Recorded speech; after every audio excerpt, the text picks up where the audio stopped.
those things. It just made me very, very, very sad. So he would tease you, make fun of you? Yes. Did he ever beat you? Yes. He did. Yes. And that was difficult to take, getting beaten and going on stage and performing. Yes. And why would he beat you? Because he saw me, he wanted me to, I guess maybe, I don't know if I was his golden child or whatever it was. Some may call it a strict disciplinarian or whatever, but he was very strict, very hard, very stern. And just a look would scare you, and... Were you scared of him? Very frightened. There's been times when he'd come to see me and I would get sick. Really? I'd start to regurgitate. As a child or as an adult? Both. Both. He's never heard me say this. I'm sorry. Please don't be mad at me. Well, I mean, I suppose that everybody has to take responsibility for what they've done in life. And your father is one of those people who also has to take responsibility. But I do love him. Yes, I understand. And I am forgiving. Yes. I don't go around. But can you really forgive? I say this on my show all the time. Can you really forgive if you haven't gotten angry? If you haven't dealt with how you really feel? I don't know if you can go from having been abused to forgiveness. I do forgive. There's so much garbage and so much trash that's written about me that is so untrue. They're complete lies. And those are some of the things I want to talk about. The press has made up so much god-awful, horrifying stories. I know. That are completely appalling. I know. Completely appalling. And so far from the truth. And it's made me to realize the more often a person tell a lie, the more times you hear a lie, I mean, you begin to believe it. If it's told often enough, you start to believe it.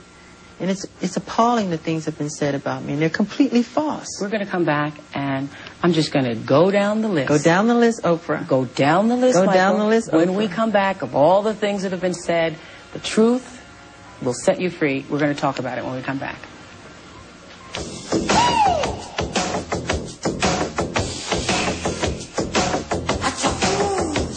Michael Jackson talks to Oprah. 90 primetime minutes with the king of pop will continue in a moment.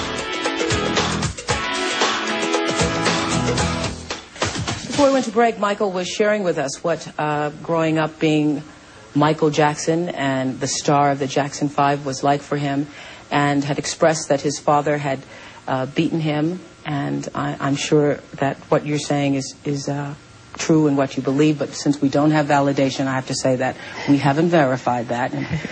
And, we talked about all of the rumors just before we went to the break, and there are so many that I would like. I normally don't write questions down, but there's so many I didn't want to forget them. First of all, I have been in this house getting lit and getting prepared for this, and I've been all over the house upstairs when you weren't looking for that oxygen chamber. I cannot find the oxygen chamber anywhere in the house. That story is so crazy. I mean, it's one of those tabloid things. It was completely made up. Okay, but you are in something there. There's a picture of you. Well, where did that come from? How did it get started? I did a commercial for Pepsi, and I was burned very badly. And we settled for like it was $1 million, and I gave all the money. We built this place called the Michael Jackson Burn Center, and that's a piece of technology that's used for burn victims, right? So I'm looking at the piece of technology, I'm touching it, feeling it, and decide to just go inside of it just to hammer around. Somebody takes a picture. When they process the picture, the person who processes the picture say, "Oh, Michael Jackson. He made a copy." These pictures went all over the world with this lie attached to it.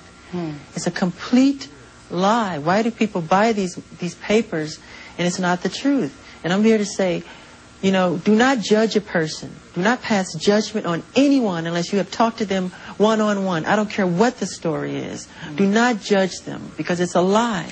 But that story, you're right, that story... It was like it had legs. It's crazy. It is. Why would I want to sleep in a chamber? Well, the rumor was that you were sleeping in the chamber because you didn't want to grow old, and that was stupid. That's stupid. It's completely made up, and I'm embarrassed. I'm willing to forgive the press and forgive anybody. I was taught to love and to forgive, which I do have in my heart. But please, don't believe these crazy, Okay, horrifying let's go down the things. list. Did you buy the Elephant Man's bones? Were you trying to get them? That's another stupid story. Uh-huh. I love the story of the Elephant Man. It reminds me of me a lot. You know, I could relate to it. It made me cry because I saw myself in the story. But no, I never asked for the Elephant Man. Where am I going to put some bones? I don't know. And why would I want a pair of bones? I don't know. So where did that come from? Someone makes it up and everybody believes it. If you hear a lie often enough, you start to believe it. Yes, and people make money selling tabloids. Yeah. All right. Just recently there was a story, and I know one of your attorneys held a news conference. There was a story about you wanting to have a little white boy play you in a Pepsi commercial. That is so stupid. That's the most ridiculous, horrifying story I've ever heard. It's crazy.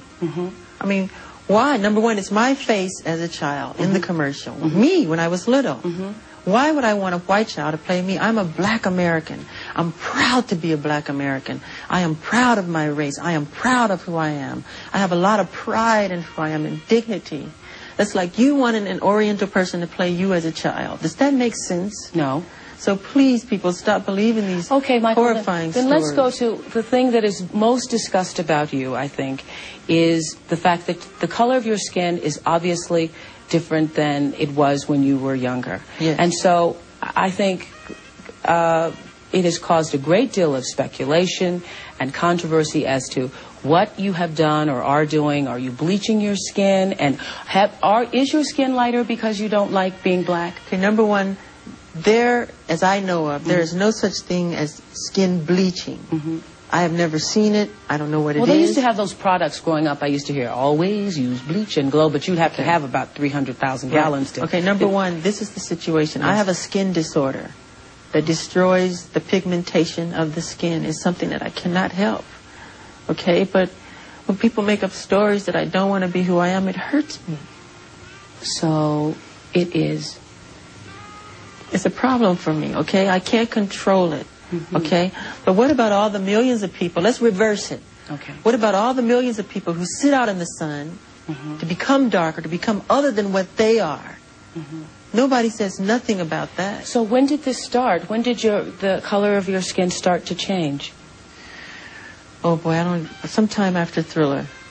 Around Off the Wall Thriller. Sometime and what did you think? I mean, it's in my family. My father said it's on his side. I can't control it. I don't understand. I mean, it makes me very sad. I don't want to go into my medical history because that's something that's private. But that's the situation here. So please, when people see something like that... I just want to get this straight.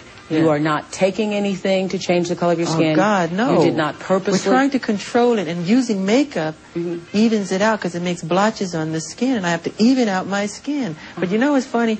Why is that so important? You know, that's not important to me. I'm a great fan of art. I love Michelangelo. If I had a chance to talk to him or read about him, I would want to know about what inspired him to become who he is, the anatomy of his craftsmanship, not about who he went out with last night or why he decided to sit out in the sun so long. What's wrong with... I mean, that's what's important to me. How much plastic surgery have you had? Very, very little. You can count them on 2 fingers. I mean, let's say this. If you want to know about those things, all of the nosy people in the world... But once we say it, we don't have to say it anymore. Read my book, Moonwalker. It's in my book. You know, let's just put it this way. If all the people in Hollywood who have had plastic surgery, if they went on vacation, there wouldn't be a person left in town. I think you might be right. I think I am right. I mean, the empty. So did you start having plastic surgery because of those teen years, because of not liking the way you looked? No, not really. Not really? No, it's only 2 things. Really get my book. It's no big deal. Okay. You don't want to tell me what it is? You had your nose done, obviously. Yeah, but so did a lot of people that I know. Yeah. And so when you hear all these things about you, and there have been more than we are even... I've never had my cheekbones done, never had my eyes done, never had my lips done and all this stuff. They just go too far. I mean, it's crazy. But this is something that happens like every day with other people.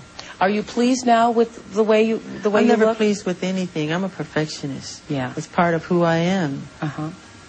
And so when you look in the mirror now,